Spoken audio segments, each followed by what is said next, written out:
Yeah, well, congrats to Kyle and his group. They I thought they had a really nice game plan. They came out and changed defenses early and switched ball screens and saw that on the first possession, and that surprised us a little bit because we've seen them do a little bit of that with Dixon on tape. We had not seen very much switching with the two centers unless it was a late switch in their drop. So, I thought that forced us into a lot of isolation and one-on-one situations and stagnated us. And we didn't handle that well, but give them credit for that. Again, I didn't like us defensively in the first half at all. I didn't think we carried over our game plan or did the things well that we value. But give Villanova, I'm not one of these guys that sits up and just complains about all the stuff we didn't do well. Give them credit for making us do it poorly. So they were good offensively there. I think they had 38 in the first half, and we did not get our hands on balls. They beat us to loose balls. They beat us to offensive rebounds, and we created a little bit of a hole for ourselves there. And then I thought we had some good moments in the second half digging back out of it. I expect that from my group, but not enough and not consistent enough. And it was hard with the whistle not stopping. We kept getting with our rotation. We kept having a lot of problems subbing because they think the whistle doesn't blow for the first 6-7 minutes of the game, and now we got to sub a ton of guys at the same time, and those lineups probably weren't what we were preparing for. And then, it kind of happened again in the second half to start the second half. So, a lot of things didn't go our way tonight, but give Villanova credit. I'm obviously not pleased. But again, give them credit for coming out and playing well. You knew Dixon was going to get his points, so how disappointing is it that he gets 31? Disappointing the way that he got it. I think that was. I think everybody that plays them has got to make decisions on how you're going to defend him, and I don't think there's a correct answer, because if there was a correct answer, everybody would do it, right? I mean, he's that good of a player. He creates a ton of problems, whether they're playing him at the 5 or playing him at the 4, and whether you switch the ball screen with him, whether you fight through it, and we're trying to do all those things. I thought we had a really good plan for who we are and what we'd seen on tape. We did not execute it well. I mean, I'm really disappointed with when I look at his line, the 3 threes, right, and the 6 for 9 from the foul line.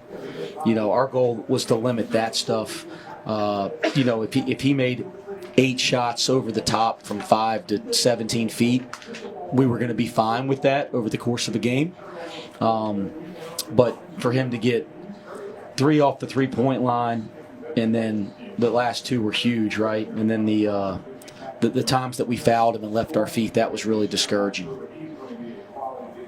You mentioned some of the things they did defensively that surprised a little bit. Was there anything offensively, or was it just effort and execution that led to your disappointment with your defense? Anything they did offensively that surprised you? I don't think they did anything from a surprising standpoint, but they just did the stuff they do very well, right? I thought they were very deliberate in the first half, and they were walking it up, taking 10, 12 seconds to even get into their set.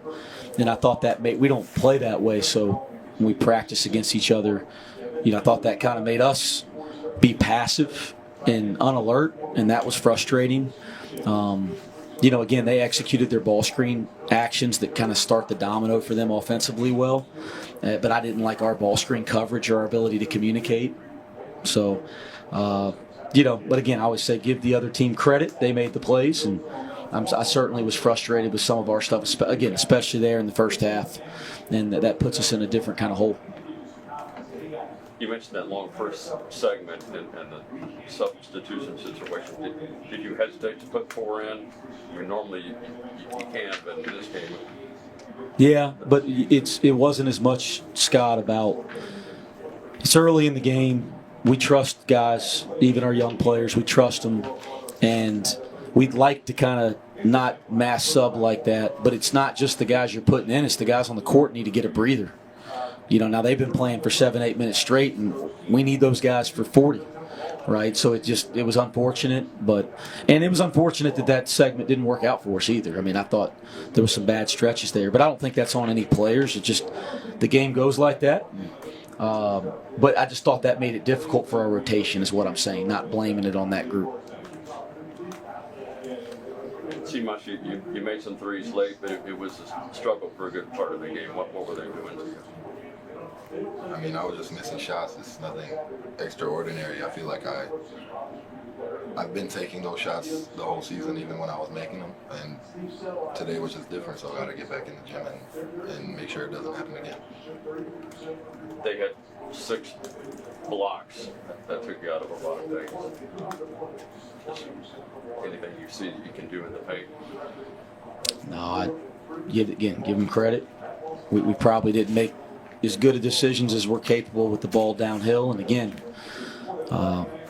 we weren't in rhythm offensively. I'll give them credit for that, but I still would expect us to overcome, something that's a little bit different than what we expected. Does this amplify a little bit how much you do need Dan Skillings? Everybody knows you need him, but he's on a timetable. Listen, we believe in our guys. I think a great program is a next man up program. There's going to be stuff that happens. We've done a good job of that to date. Just because we have a poor performance, I'm not going to sit here and say it's because we don't have one player. I think great programs have to overcome that, and we're trying to be a great program. But like I'd say it about anybody that played tonight, Scott, if one of our key players wasn't there, I'd prefer to have him. But that's not an excuse, and that has nothing to do with us not being able to compete to our standard better tonight. But damn right, I want him back. I'd have said that if we won the game by 150. I mean, that's just what it is. Coach, Big East, Big 12 battle. Obviously, big physicality, a lot of the physicality you talked about in the Big East. What does this mean for you looking ahead towards Big 12 play and the rest of your out-of-conference play? Yeah, I mean, 32, 33 on the board. I do like that we got 13 offensive rebounds, and we had some good possessions there chasing the ball down in the second half. But we're a team that's got to hang our hat on the rebounding. And, we've had some moments here over the last couple weeks that we haven't done that. We're going to have to become a more sound team, a more physical team, and a better rebounding team for what's ahead. While preparing for this game, did anything catch you off guard? While you were preparing for this game today, did anything that Villanova showed that threw you off? I wouldn't. Again, I'll give them credit. Like, they were switching ball screens all ways tonight, and I don't think we expected that. But I've been watching them, and they've been trying different things. I mean, you watch the Maryland game; they have possessions where they take their center and stand him at the basket. Like funky type defense. You've seen you've seen them. They face guarded in the St. Joe's game. They face guarded Reynolds. That's the kid Reynolds. They face guarded him. So because it wasn't consistent game to game, I don't think that we.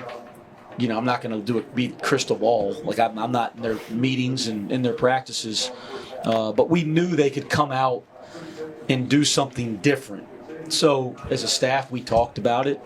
Switching the ball screen wasn't one of the things I expected, but it wasn't like we saw it on the first play of the game. It wasn't like I went, "Oh, that's crazy." It was like, "Oh, okay, that's what they're going to do tonight is switch everything," and we just did not handle it well as a team, and we're going to have to go back to the drawing board there.